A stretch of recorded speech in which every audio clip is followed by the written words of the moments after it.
ये party leader अपनी तकरीर कह रहे थे, कहा कि 6 दिसंबर में जब बाबरी मस्जिद को शहीद किया जा रहा था तो उस वक्त के वजीर आज़म नरसिम्हा राव पूजा कर रहे थे, आप ही ने कहा, और कहा कि वो डिस्टर्ब नहीं करना।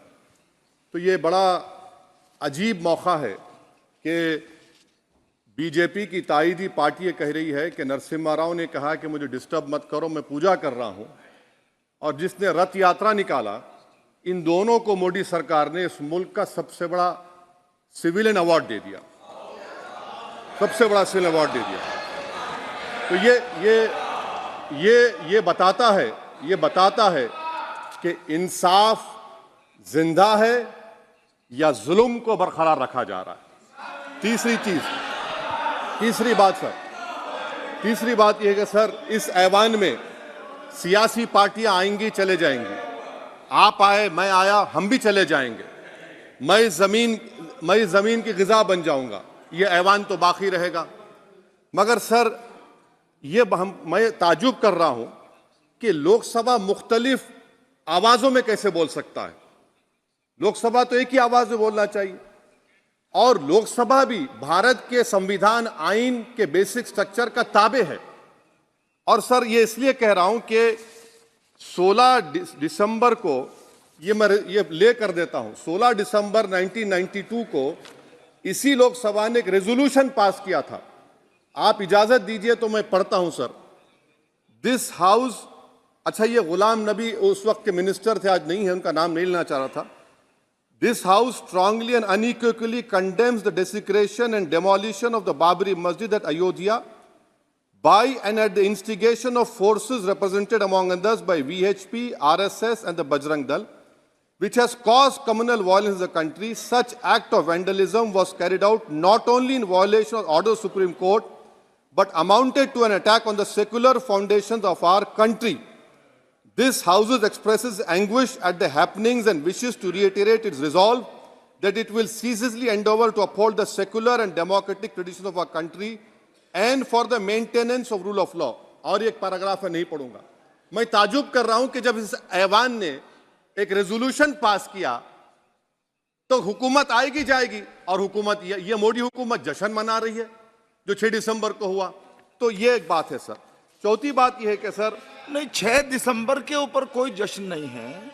राम मंदिर के निर्माण की जो प्रतिष्ठा हुई है उसको संबोधन कर रहा है, और वो सर्वोच्च न्यायालय के द्वारा तथ्यों के आधार पर दिए गए निर्णय के कारण से हुआ है।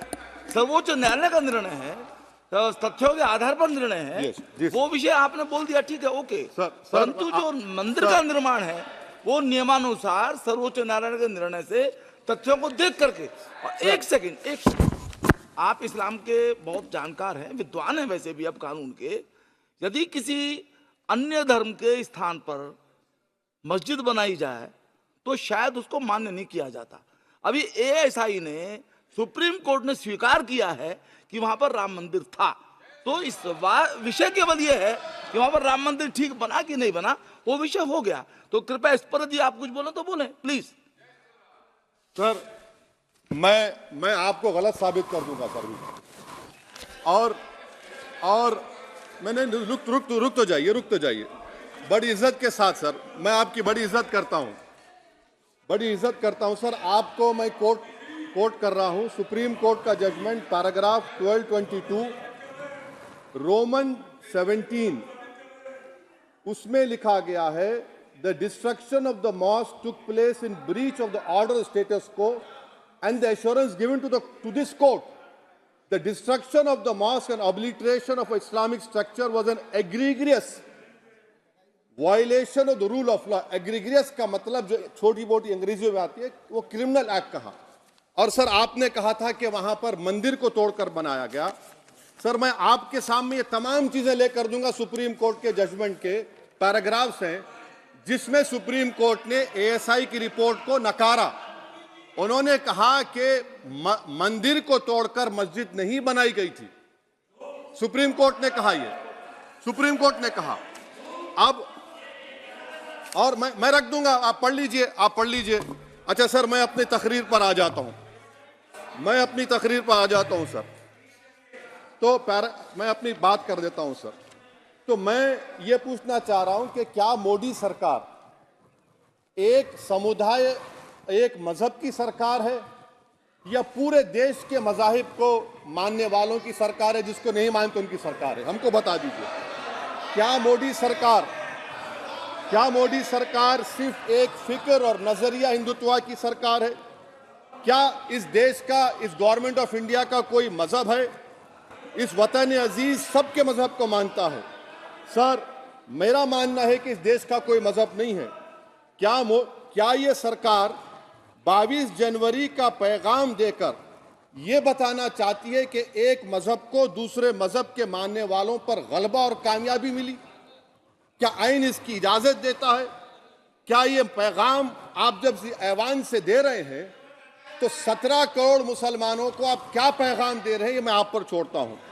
सर, 49 में धोखा हुआ, 86 में धोखा हुआ, 92 में धोखा हुआ, 2019 और 22 में भी इस ऐवान के जरिए हमको धोखा दिया जा रहा है।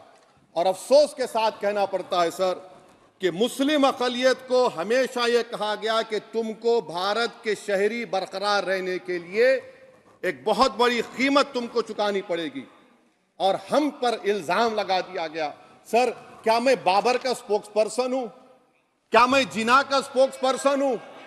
क्या मैं औरंगजेब का स्पोक्स पर्सन हूं? बताइए सर, आखिर मैं कहां तक आप मुझे लेकर जाएंगे? दूसरी बात यह है सर, दूसरी बात यह है कि फिर 6 दिसंबर के बाद देश में फसाद हुआ, नौजवानों को टाडा में डाला गया, जो बूढ़े होकर निकले। यकीनन आपकी सरकार नहीं थी, आपकी सरकार नहीं थी। अच्छा, बल्कि मैं तो मर्यादा पुरुषोत्तम राम की इज्जत करता हूं, मगर मैं नाथूराम गोडसे से नफरत करता हूं। मेरी नस्लें नफरत करती रहेंगी, क्योंकि नाथूराम गोडसे ने उस शख्स को गोली मारी जिसके जबान से आखिरी लफ्ज निकले हे राम। सर, छठी बात यह है कि 87 में मलियाना हाशिमपुरा हुआ, 83 में नेल्ली हुआ, 44 में जम्मू में नस्ल कशी हुई, 2022 में हल्दीवानी में कत्ल हुआ। इतने धोखे सबसे बड़े किसको दिए गए? असदुद्दीन ओवैसी को दिए गए। मगर फिर भी मुझसे ही कहा जाता है कि वफादारी को तुम साबित करो अपनी ओवैसी। सर, आज भारत के 17 करोड़ मुसलमान अपने आप को अजनबी और एलिनेट महसूस कर रहे हैं। मैं बहुत बड़ी नाइंसाफी होती है। सर, ये कोई तारीखी नाइंसाफी को इंसाफ नहीं किया जा रहा है। स्पीकर बल्कि सर, अंग्रेजी में स्पीकर सर, केवल एक प्रश्न का जवाब ओवैसी साहब दे दें कि बाबर को वो आक्रमणकारी मानते हैं या नहीं मानते हैं? पुष्पमित्रा संघा को आप क्या मानते हैं? बताओ, पुष्पमित्रा संघा को आप क्या मानते हैं? जम्मू के वो, कश्मीर के वो राजा को क्या मानते हैं जिसके पास एक फौज थी मंदिरों को तोड़ने के लिए? आप क्या मानते हैं? यही तो मैं कह रहा हूं कि निशिकांत दुबे 47 में आजादी मिली, असदुद्दीन ओवैसी से बाबर की बात पूछ रहे हैं। तुम गांधी की बात पूछते, तुम बोस की बात पूछते, तुम जलियांवाला बाग की बात पूछते, तुम काला पानी में जो मुसलमान शहीद हो गए उनकी बात पूछते, मगर बाबर की बात पूछी जाती है। तो सर, मैं आपको बता रहा था, खामखा डिस्टर्ब किए सर, मुझे मेरा वक्त ले लिए निशिकांत दुबे। सर, मैं आपसे कह रहा था, मोदी हुकूमत ये पैगाम दे रही है भारत के मुसलमानों को कि जान बचाना है या इंसाफ चाहते हो। मैं कह रहा हूं, मैं भीख नहीं मांगूंगा, मैं इस नंगी तासुब को कबूल नहीं करूंगा, मैं दूसरे दर्जे के शहरी के मौक़िफ़ को कबूल नहीं करूंगा, मैं अपनी शनाख्त को नहीं मिटने दूंगा। अब मैं झूठी और दिल फरेब बातों पर हरगिज भरोसा नहीं करूंगा। मैं वो काम नहीं करूंगा जो बीजेपी और नाम निहाद सेकुलर पार्टियां चाहती हैं। मैं वो काम करूंगा जो आपको पसंद नहीं है, संविधान के दायरे में रहकर। सर, कंक्लूजन में मैं आपको बताना चाहता हूं कि आज इस देश को किसकी जरूरत है? इस देश को अयोध्या में, तारीख शायद नहीं पढ़ते होंगे, मौलाना अमीर अली कौन थे? पुजारी बाबा रामचरण दास कौन थे? अयोध्या के पुजारी थे। दोनों ने मिलकर अंग्रेजों के खिलाफ जंग लड़ी थी और दोनों ने, अंग्रेजों ने इनको गिरफ्तार किया और एक पेड़ पर मौलाना अमीर अली को और पुजारी रामचरण दास को फांसी दे दी गई। देश को इनकी जरूरत है। देश को शंभू प्रसाद, अचन खां, ये राजा देवी बख्श सिंह के फौज में थे, अंग्रेजों से मुकाबला किया, मुसलमान की लाश को जला दिया गया और शंभू प्रसाद को दफना दिया गया। इस देश को यह जरूरत है। देश को बाबा मोदी की जरूरत नहीं है। आज भारत को अयोध्या के मौलाना अमीर अली और रामचरण दास, अचन खान, शंभू खान की जरूरत है। सर, मैं अभी सुन रहा था ये नाम निहाद सेक्युलर पार्टियों के बयानात को। क्या होता है सर, आप, खत्म कर रहा हूं, क्या होता है सर, जब काजी साहब गवाहों को लेकर दुल्हन के पास जाते कि तुमको निकाह कबूल है, तो दुल्हन शर्मा के खामोश बैठ जाती। तो इनकी खामोशी रजामंदी की अलामत है। जी जी। तो सर, मैं खत्म करने से पहले यह बताना चाह रहा हूं कि जब वजीर आजम जवाब देंगे तो क्या वो भारत के 140 करोड़ जनता के लिए जवाब देंगे या फिर सिर्फ हिंदुत्व की फिक्र रखने वालों का जवाब, मैं खत्म कर जवाब देंगे। मैं ये देश, दुनिया, मुसलमान देख रहा है। सर, मैं आपको यह भी बताना चाह रहा हूं, आखिर में कंक्लूड कर रहा हूं सर, 1 मिनट चाहिए, 1 मिनट चाहिए सर। सर, मेरा मानना यह है कि आज मैं बहैसियत एक भारत के गयूर मुसलमान के, let me stand as a tall Indian Muslim and say that the light of Indian democracy today is at its dimmest today, sir. Sir, in conclusion, मेरी फिक्र में मेरा ईमान मुझे कहता है कि जिस जगह पर मस्जिद थी, है और रहेगी, बाबरी मस्जिद है और रहेगी, बाबरी मस्जिद जिंदाबाद, जिंदाबाद, भारत जिंदाबाद, जय हिंद।